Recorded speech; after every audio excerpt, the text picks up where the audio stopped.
Because they can't hold a job. It's the truth. Like, why does someone play bridge for a living? Because they can't cut it in a technical field. Because they don't have it. Either they don't have the work ethic, or they don't have the smarts, or they can't be consistent on a day in, day out basis to show up at work and work with other people. Now, be honest, have I just described every bridge pro you've ever met in your life? Okay. So, how come people who fit into that type of description can be good at bridge? What is it that they have? What makes them good at bridge? Well, there's a couple things. One is, it helps to have a good memory. I'm not going to lie. That is a useful thing, is to have a good memory. And not everybody has a good memory. I don't have the best memory. It hurts me at the table. Nothing I can do about it.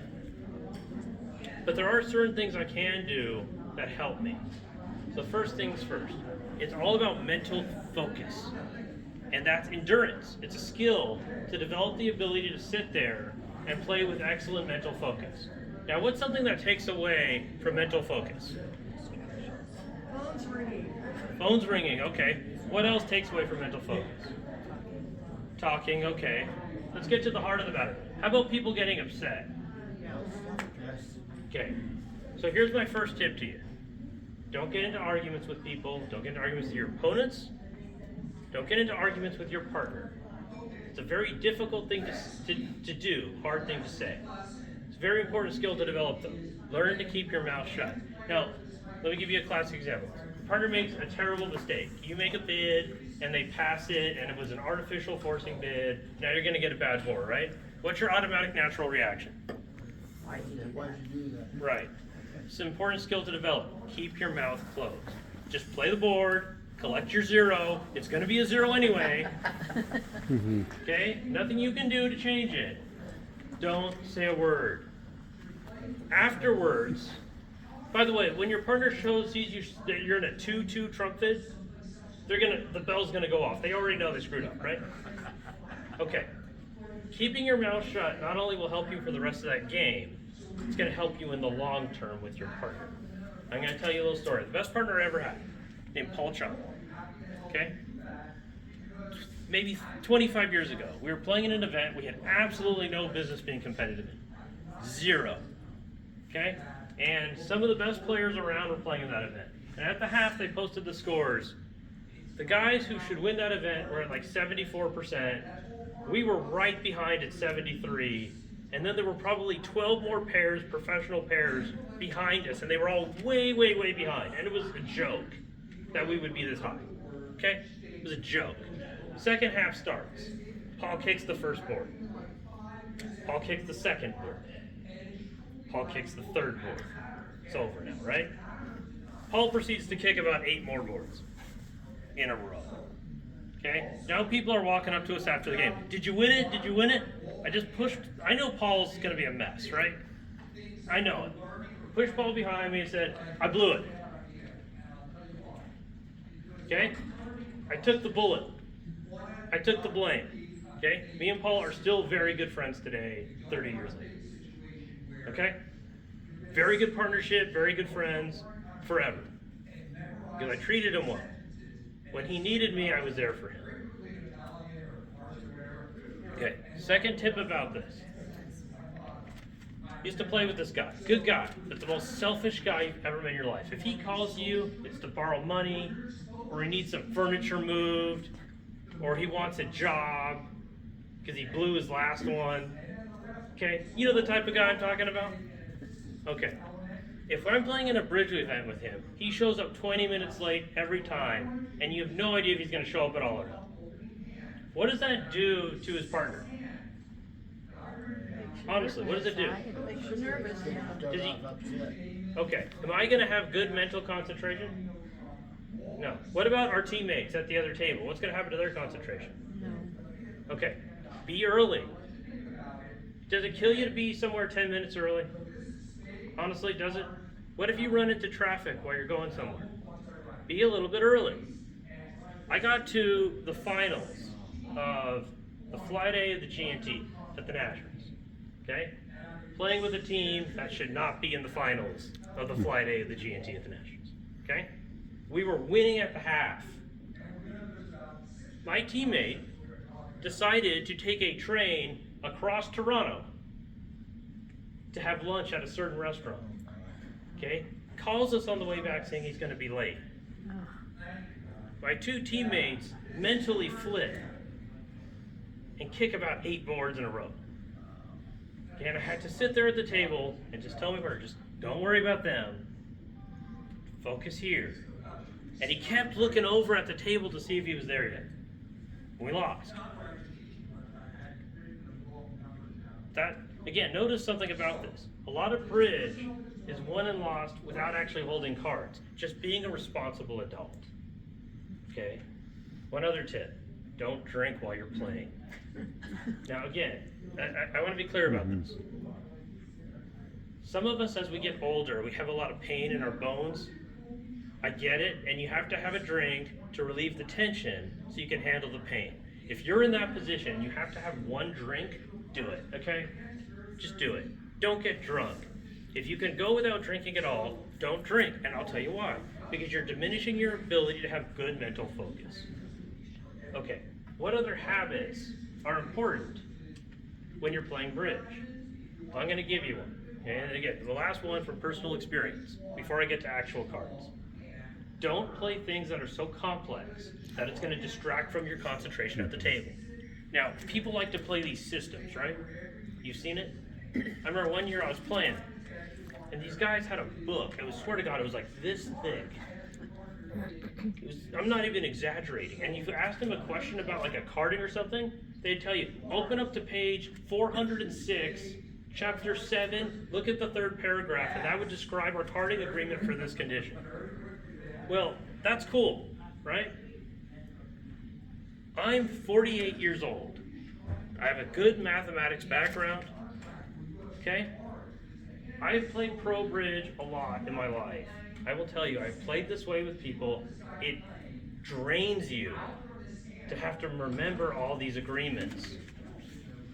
And then you're not going to be able to concentrate at the table. So keep it simple so that you're not thinking about your agreements. And then I'll tell you what you can think about. Counting the cards. Because that's what actually matters. So keep your agreements as simple as possible so that you're not creating unnecessary problems for yourself. And that's coming from somebody who's 48 years old, who's been playing pro bridge for over 20 years. Now, I don't know how old everybody in this room is, okay?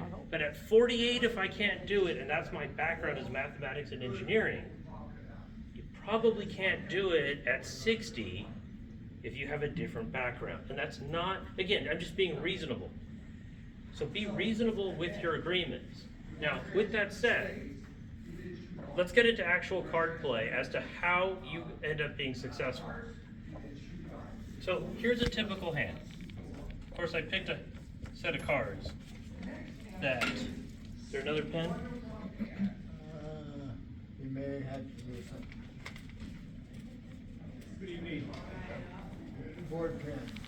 Jack, what do you need? I need a pen because I don't think we can read that. Oh wait, are those, how about, Is that a black one there? there's a black one there, Jay, on the table? Okay, so if I wipe this off right after, it won't make a print issue? Yeah, no, don't worry about it. We're getting a new board coming. Okay. We're gonna buy a new board. You promise. No, that's what Bill said a little while ago. He said they were working on it.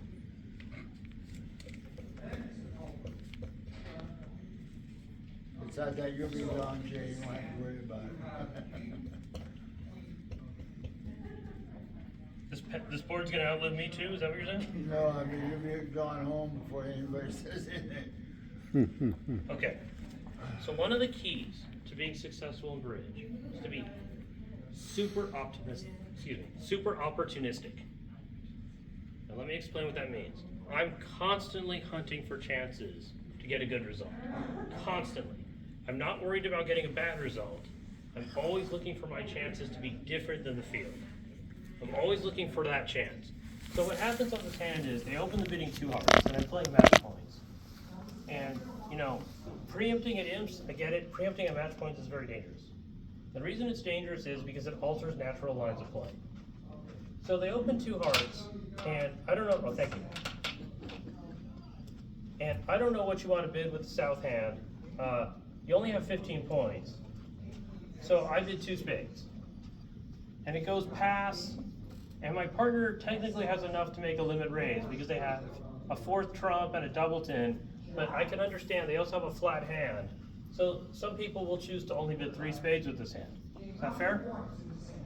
Okay, and depending upon how the auction goes, you're either gonna end up in 3 spades or 4 spades. If North chooses to bid 3 hearts, South obviously will bid 4 spades. If North bids 3 spades, South will pass. Is that fair? I think it's fair. And I think that those will be normal contracts.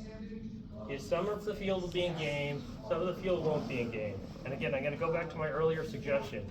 Don't get upset about it. Keep your head. And that's a very important skill to develop if you want to be good at bridge. Always keep your head. Okay? Bad things are going to happen, and I'm going to tell you very flatly. It's not if something bad happens, it's when something bad happens. You gotta keep your head. Okay.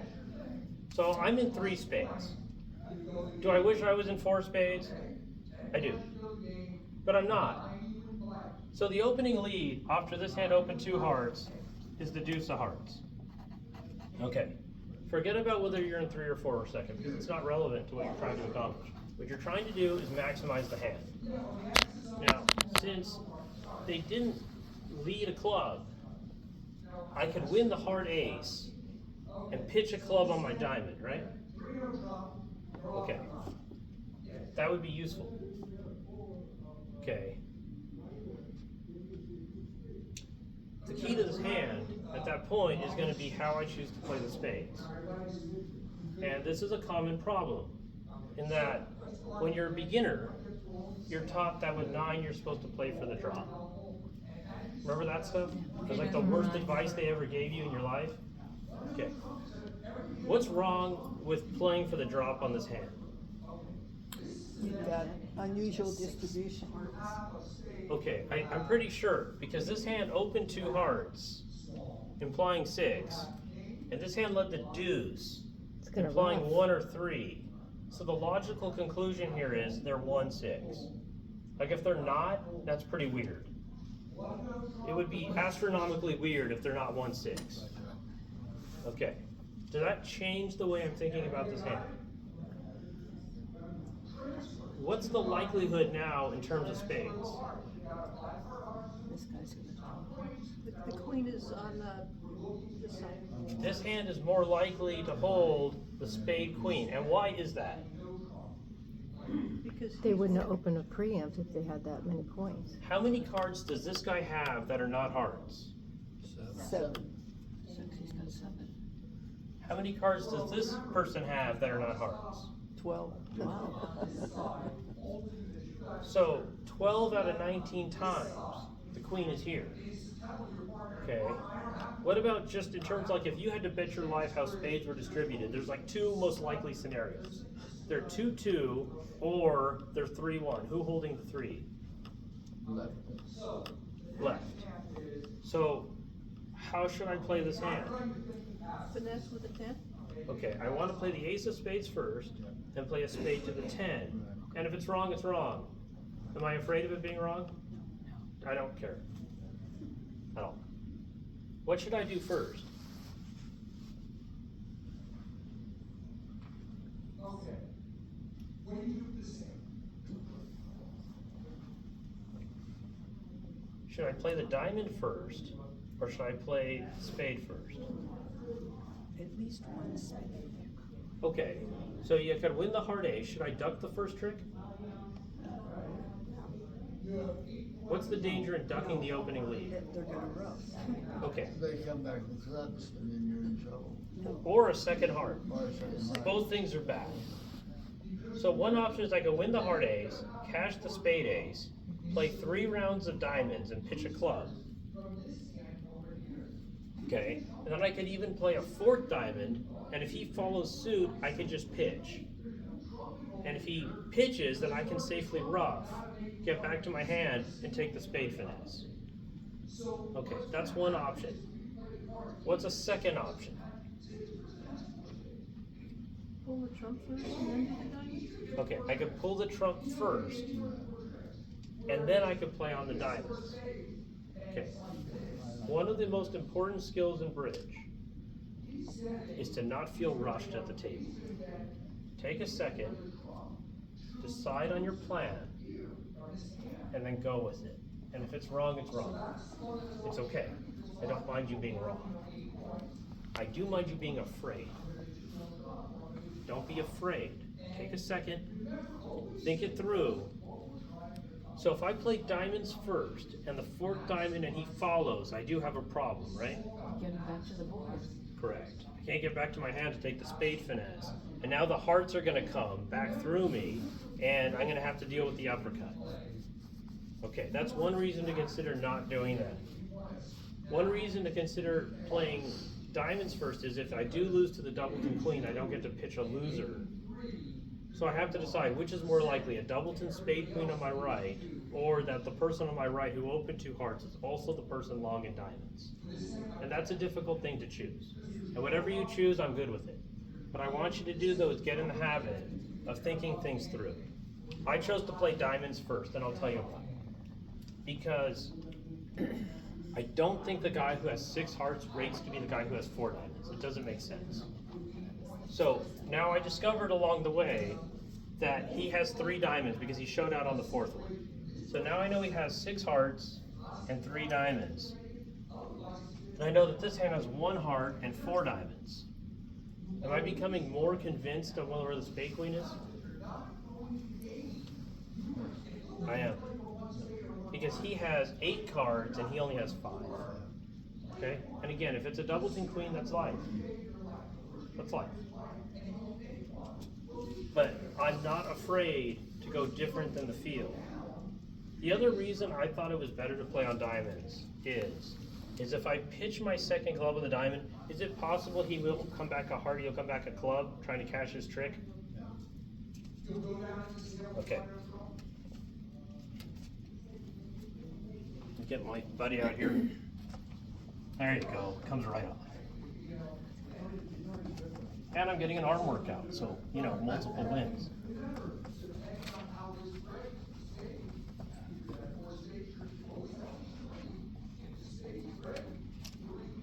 I'm going to do a slight variation of that hand.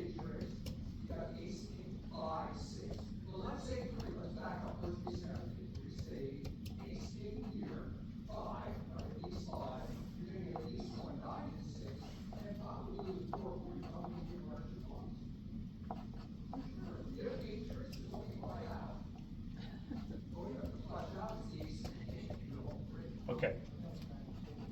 So it's easy looking at all the cards to say we should have stopped at 6 spades, right? It's not so easy though when you're playing bridge to always get things right. And what happened at the table was they opened the bidding 3 hearts here. Okay. And my partner felt his hand was too good to only bid 3 spades. We probably have different feelings about this. And that's okay. If you disagree, it's okay to disagree. But they felt that. And again, whether you agree with partner or not, keep your head. Okay? Just keep your head. So the auction proceeded, 3 hearts double, and I bid 4 spades. And whatever. What else do you expect me to do? You really not expect me not to bid 4 spades? Okay. So my partner got aggressive over that. And we ended up with an auction where he showed me all the controls and he stopped at 6 spades. After he showed me all the controls, and I kind of said, well, heck, if we have all the controls and he can drive to 6 spades, and I have all these tricks here that he doesn't know about, I'll bid 7. Okay? Oops. But, you know, you could see how I thought that was the right thing to do, given that my partner showed me all the controls and stopped at 6 spades, and I had all these tricks, and I thought, oh, this will be fun, we'll bid 7. Okay, turned out not to be the smartest thing ever. but I would do it again. Okay, with that said, it doesn't help to get upset about the fact that we're in 7. Which is, again, it's a normal human reaction to be upset about things. Just don't do it. Just keep your head. What are the possible ways I can make 7? I mean, I have enough tricks. I have 2 diamonds, and 6 clubs is 8, and a heart is 9, and 5 spades if I can bring them home, right? The problem is I have to avoid a spade loser. So, how could the spades lay that I can make it? 2-2. The obvious one is there could be 2-2. Okay, and if they're 2-2, like, and you go down on this hand, Yes. it's kind of on you. Yeah. Okay, you may not belong in this room. But in all seriousness, what else could they be? 4-0, 3-1. Well, if they're 4-0, I'm done. So just dismiss that. 3-1. Okay, so let's talk about the 3-1s. If they're 3-1 with Queen Jack third versus small stiff, am I down? If somebody has Queen Jack third of spades, am I always going down on this hand? Yes. Yeah, because when I lead small towards my hand, they just split. Okay, so I have no play. But what could be the case? So the 3-1 splits, what matters? The singleton is on the Singleton what? honor. The Is queen and the jack are in What if it's different stiff jack and queen third? Or stiff queen and jack third? Can I still make the hand? How? When you see the ace, when you play the ace in an honor ace and box. the king. Okay, so suppose I start with the ace, and he plays small, it goes small, and the jack fell. Do I have a line that can make it? I mean, I have a choice. I can play for queen jack doubleton on my right, or I can play for stiff jack and queen third. It seems like a guess. It's not. You should always play for the stiff honor. For the what? Stiff honor. Stiff. Okay, but taking that further, why on this hand in particular is it not a guess? What about this hand tells you that you should play for one or the other? You have to hit 3 hearts. Is that rule You of, open 3 hearts. Okay, so here's the rule I want you guys to commit to memory. And I'll tell you, I made a living doing this for years and years and years. When people show you their cards, punish them for it. Every time. And they stop messing around in your auction. And when I say that, people think I mean penalty doubles. And doubling people's fun, right? But what I really mean is, when they expose their hands to you, double dummy the heck out of every hand you play. Okay? Second he opens 3 hearts, plan for that stiff spade honor, and go right after him.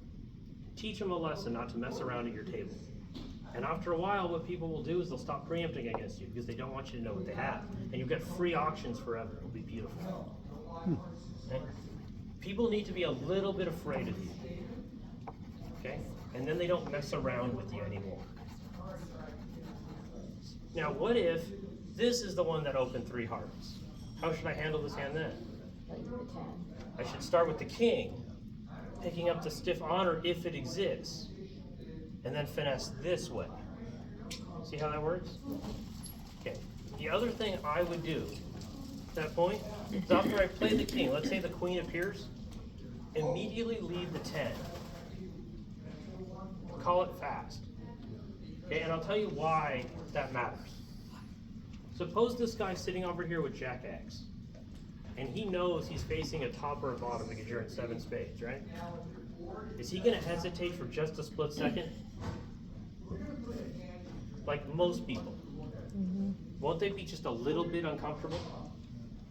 Okay, so there's a guy who used to be around, I don't even know if he's still alive anymore. His name was Billy Hampton. Billy was excellent, okay? Best player I ever met.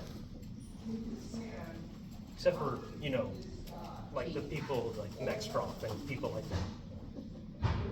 He had this belief that one of the keys to bridge is to make people super uncomfortable at the table. And he's kind of right, because when people are uncomfortable, they're more likely to give away their hand and to make mistakes. So by calling the 10 immediately after the queen falls, if this guy has Jack X, is there a possibility he's going to hesitate for a second? Well, if he's really good, he won't. But a normal person will break tempo. just a second, and that'll tell you he actually has jack third. You see what I'm saying? Jay. I So think I missed, you play from the board, you play the 10? If this guy opens 3 hearts, oh, that guy. I would start with the king. If this guy opens 3 hearts, I'd start with the ace. Because it's like chess, right? You're positioning yourself. You have to cater to the stiff honor appearing. Otherwise, you can't get it. See how this works? Again, it's about being opportunistic and creating opportunities for yourself. Okay, let's do one more situation that it's really important you watch for when you play bridge. Because, in my opinion, there's 2 pieces of this conversation. And one is, when the opponent's open, most people don't know how to handle the bidding. And the reason is, they don't have as many bidding tools available to them. So, having a good system of handling bids when the opponent's open is really important. But beyond that, taking advantage of it when the opponent's open so you play the hands better is also more important. So, let me give you an example.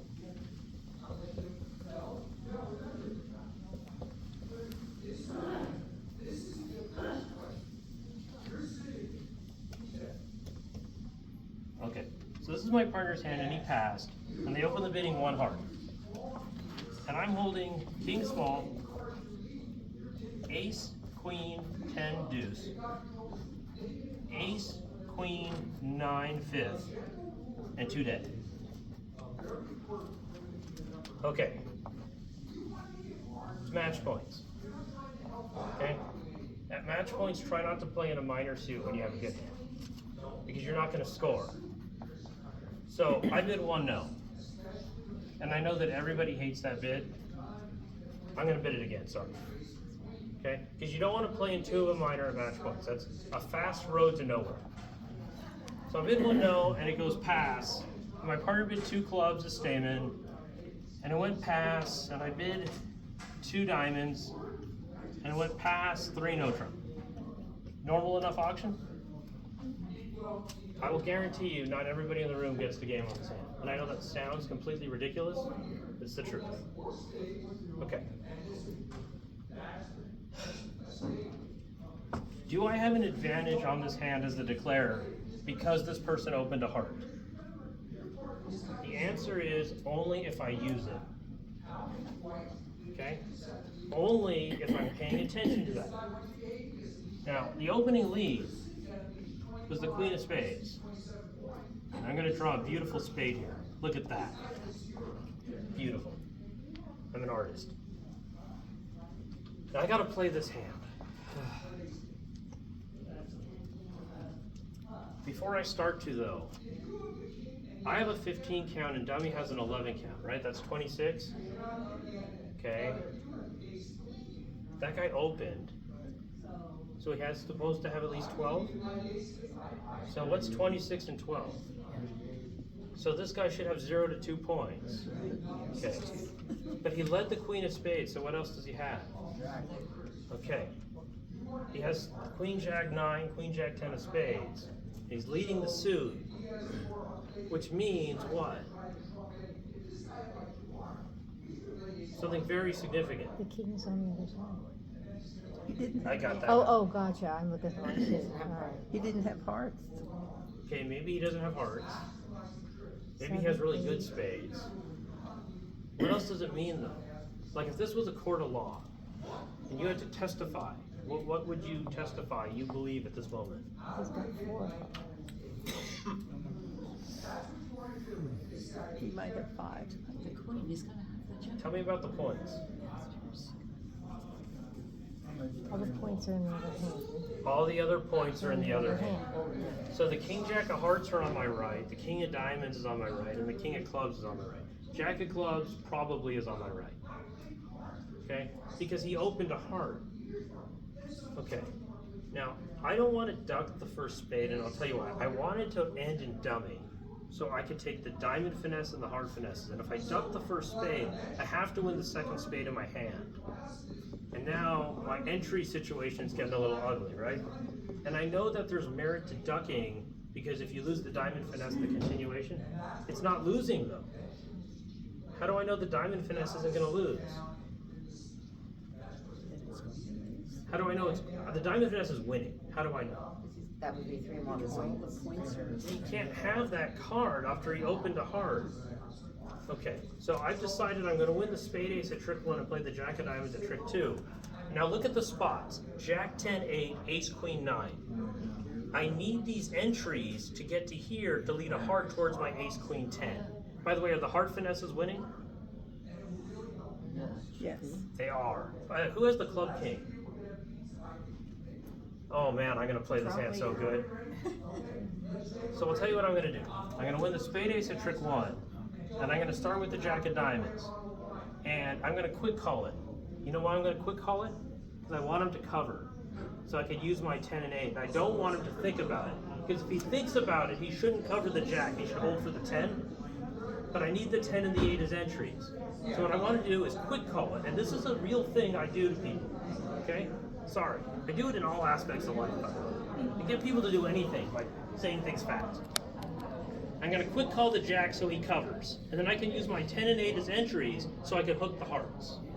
Okay, so something funny happens. I call the ace, and this guy over here pitches a heart. Ooh. What's going on this hand? So, take a second. I have 7 spades over here, and 0. Alright, and he pitched a heart. That's fine, he pitched from length. So I quick call the jack of diamonds, and sure enough, out comes the king. So I take the ace, right? Okay. Obviously, I could take 5 diamond tricks, but I don't want to rush it because I need the entries. Agreed? Okay. The other thing that's very important to do is to pay attention to how many diamonds he has, because I'm going to get a complete count on his hand very quickly. So I'm going to play a diamond to the 8, and it holds. He follows suit. Take your head. Look at the card. Okay? Physically look so you know. Okay, now I play a heart to the 10. And it wins, no surprise. Look at the card to make sure he follows suit. Why? Because you want to get a complete count on the hand. And he does. He follows suit. Okay. What do I know about this guy's distribution so far? He's 0, 5, question mark, right? Agreed? Okay. Am I going to find out his diamond distribution? Yes, because I'm going to see how many times he follows suit. And what's that going to tell me? How many clubs? How many clubs he has. Okay, so now I play the next diamond to the 10, and I play a heart to the queen, and it wins again. This guy pitches a spade. I already knew that was coming, right? Okay, now what's going to happen? Here's the real magic trick. I'm going to cash all my diamonds, right? Okay, what cards would you like this guy to have as his final 4 cards? He has no more diamonds, he has no more spades. Can he afford to pitch another heart? Why not? Because my heart will be good. So what happens if these last 3 cards then, my last 3 cards in dummy are going to be the ace, queen of clubs, and some random meaningless card. We'll make it a spade. My last cards in my hand are going to be the deuce of hearts and 2 losing clubs. What would you like his last 3 cards to be? 2 clubs. It's got to be the king X of clubs, right? And he's got to keep a high heart, right? What do I do now? Lead my heart and pitch the spade. And he's in with king X of clubs. And he has to lead back into your ace queen. Does he regret opening a heart at your table? Yes. Okay? This is how you punish people. This is how. When they make a bid at your table, you take them to the floor. Okay? You count out their hand, you make them eat it. Don't let people do nothing at your table. Okay? The way they sit there, the way they bid, the way they smirk. Punish them for it every time. Okay, we're out of time here, so let's quit here. Thanks guys for coming. Thank you. That was hard.